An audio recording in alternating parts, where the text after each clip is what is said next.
Alors voyons comment fonctionne la banque de connaissances. Alors nous allons supposer trois types d'utilisateurs. Pour commencer, un internaute, un simple internaute qui cherche de l'information autour d'une notion en particulier. Ensuite, un étudiant, une étudiante qui suit un cours et qui veut mieux connaître les notions autour d'une matière en particulier. Et finalement, le lecteur qui veut faire le tour d'un volume, d'un livre dans lequel il va trouver différentes notions. Commençons d'abord par l'internaute. L'internaute qui cherche une notion en particulier, un savoir en particulier. Alors l'internaute dispose de deux approches. Une où il peut utiliser les index qui se trouvent sur le site de la banque de connaissances. Alors, il dispose d'un index des titres de documents et un index des auteurs. À ce moment-là, l'internaute doit absolument savoir quel document ou quel auteur traite de la notion qui l'intéresse. Sinon, l'auteur, ou plutôt l'internaute, peut choisir le moteur de recherche. C'est peut-être une approche un peu plus simple.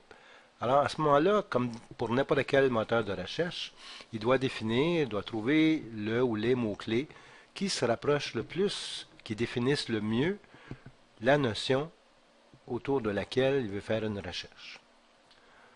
L'internaute obtient alors comme résultat une liste de fiches dont les titres s'apparentent le plus possible à la notion en question. Alors, il doit choisir à ce moment-là quelles sont les fiches les plus pertinentes. Une fois trouvé une ou des fiches qui traitent de la notion en question, l'internaute a encore là deux approches, deux types de navigation possibles, une verticale, l'autre horizontale. La navigation verticale se fait dans un seul document à la fois. Alors voyons comment ça se passe. L'internaute obtient une fiche qui traite de la notion qui l'intéresse. À ce moment-là, il peut aller en aval du document, c'est-à-dire voir comment cette notion-là a pu mener vers d'autres notions, comment l'auteur a cheminé à partir de la notion qui l'intéresse. Et il peut aller aussi, l'internaute peut aller en amont, c'est-à-dire voir quelles sont les autres notions ou comment l'auteur a cheminé vers la notion qui l'intéresse. C'est ce qu'on appelle la navigation verticale.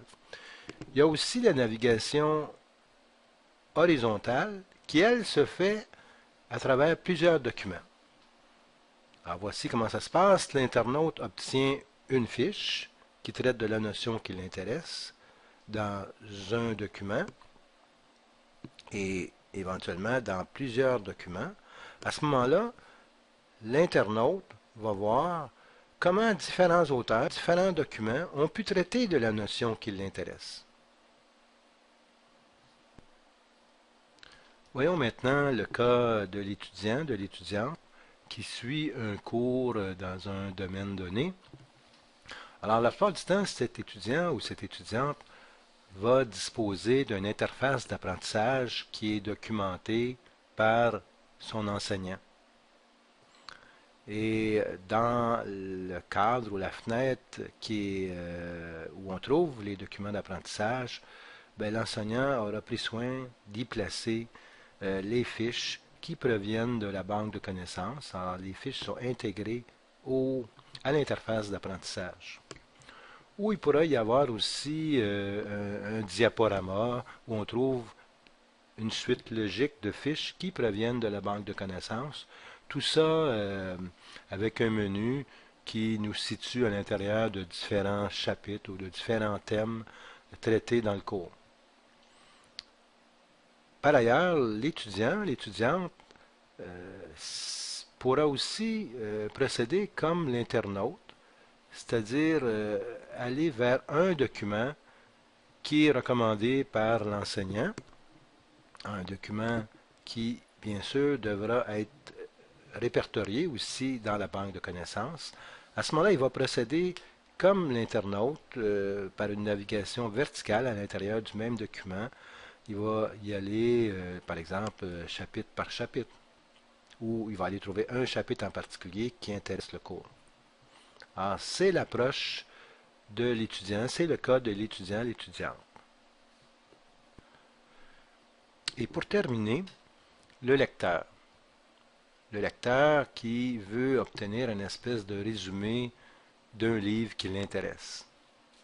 Alors, ce même lecteur pourra peut-être disposer d'une interface de lecture qui sera fournie par l'éditeur ou par un club de lecture, par exemple.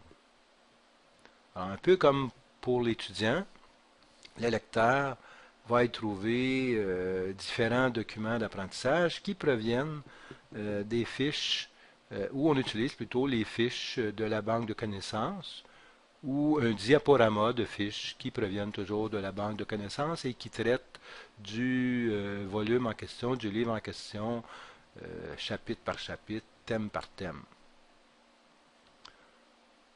Par ailleurs, le lecteur aussi pourra procéder comme pour l'internaute, c'est-à-dire aller trouver le document qui l'intéresse, à la condition qu'il soit bien répertorié dans la banque de connaissances. Et à ce moment-là, il va procéder à l'intérieur de ce document-là par une navigation dite verticale, euh, y allant probablement chapitre par chapitre.